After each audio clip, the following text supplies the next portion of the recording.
Okay, in this segment I want to talk about logistics of the course.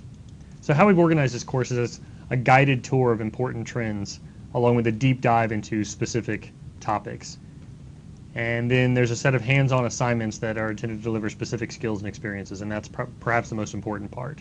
Okay, and so overall the course is not, the challenge here was to design a course that would be broad enough to cover the topics that we want and also inclusive enough that we didn't sort of have to dial it in for a very specific cohort. But the challenge then is that it's going to be very difficult for some people, and others may find it, some aspects of it certainly routine. I'd be surprised if anybody finds the whole thing routine.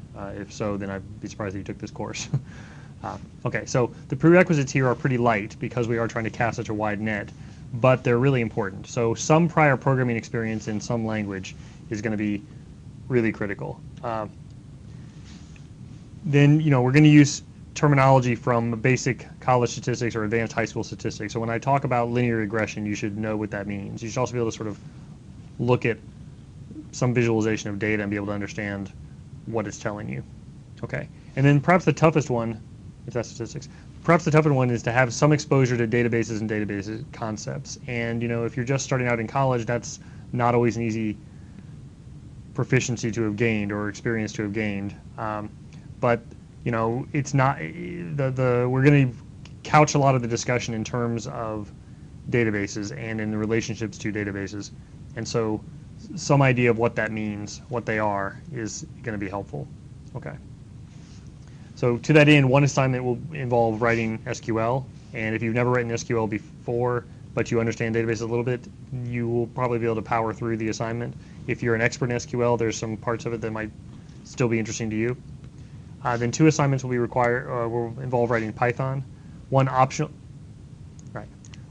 assignment will involve sort of processing big data using Amazon Web Services. And here, one of the reasons it's optional is that because of the varying skill sets, but another reason is that you'll have to pay out of pocket for the cloud resources. And the reason for that is there's 60,000 students who signed up for the course, and we can't sort of pay for all of them. The good news is it will cost sort of less than $10 or so.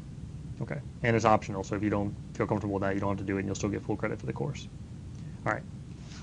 Then another assignment will involve competing in a Kaggle.com project, participating in a Kaggle.com competition using whatever you want. And so this may or may not involve any programming. A lot of valid assignment, you can certainly compete by using Excel and other kinds of GUI tools. Okay. This last bullet probably isn't true, so let's just ignore that actually. Okay, so the learning objectives here is I really want people to come out of this course being able to talk intelligently about the landscape of data science concepts, tools, algorithms, and technologies. And this will be sort of a springboard for you to dive deeper into particular areas. So for example, machine learning. This is not a machine learning course, but you can dive deeper into machine learning by taking this course. This is not a database course, but you can dive deeper by taking a database course, and so on. Okay. Then I also want to deliver some hands-on experience manipulating data in order to level set people that don't have any programming experience and provide some specific experiences for those of you who do have programming experiences. For example, the first Python assignment will involve computing some sentiment analysis using Twitter data. And so if you already know Python, the learning Python won't be much of a contribution of that assignment, but perhaps it's the first time you've been able to work with the live Twitter stream. Okay. And so the end result of this is we hope that you'll be sort of an advanced beginner in a variety of data science topics. And as I said, the tough part here is sort of how to do something more than just superficial access, given that data science encompasses such a broad area as we've discussed. And so we think we put together a pretty good program, but you'll have to be the judge of that. Okay. All right. So the risk of belaboring this, the course of the philosophy here has been that the skills needed by the data scientist span a variety of different areas: statistics, programming, databases, distributed systems, visualization. But the traditional organization of these topics is sort of vertical and is not ideal for becoming sort of introductory in data science, right? So in order to get introductory level knowledge in all these areas, what you end up having to do is take an introductory course in 7 different areas or something. So a lot of different courses. Okay. And so our goal is to try to expose and simplify the links between these different areas, okay, as opposed to sort of narrowing our attention on what makes them unique, okay. Fine. All right, so, after taking this course, you will not be an expert in statistics. You will not be an expert in machine learning, certainly. You will not emerge an expert in databases or even NoSQL, nor will you sort of have programming proficiency in all these language. However, you will use all these tools, you will understand the basic concepts of all these tools, and you will have applied many of these tools. Okay. The assignments will, we'll have online short quizzes during the lectures, of which you've already seen some. These finger exercise quizzes. There will be a set of the full-length offline assignments, as I mentioned, and some of the assignments will be graded by, some of the programming assignments will be graded automatically. Some of the assignments that don't lend themselves to auto-grading will be assessed using the peer assessment tools.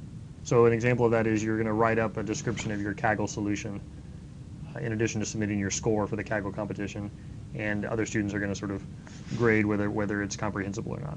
Okay. So here's my background in one slide. So I have a bachelor's degree in industrial and systems engineering from Georgia Tech, but all the problems in industrial engineering tended to be about optimization and automation, which seemed to require software. So I sort of got more interested in computer science. So I spent a couple of years consulting with some big firms. Schlumberger does oil field services, and Siebel does customer relationship management software, and you're probably familiar with Microsoft and Verizon, and Deloitte is a management consulting firm. And then I went back to grad school and got a PhD in computer science from working with oceanographers on query systems for large-scale oceanographic models. And then I spent a couple of years working directly with oceanographers as kind of a data architect, and before coming to University of Washington, where now I lead a group in scalable data analytics for the University of Washington eScience Institute, and also have an affiliate assistant professor position in computer science and engineering. And so there's a bit of a mix of, very practical kind of applied work as well as my research agenda. And so I think that this data science trend that's occurring sort of strikes close to home with me. I think it's a great time for it.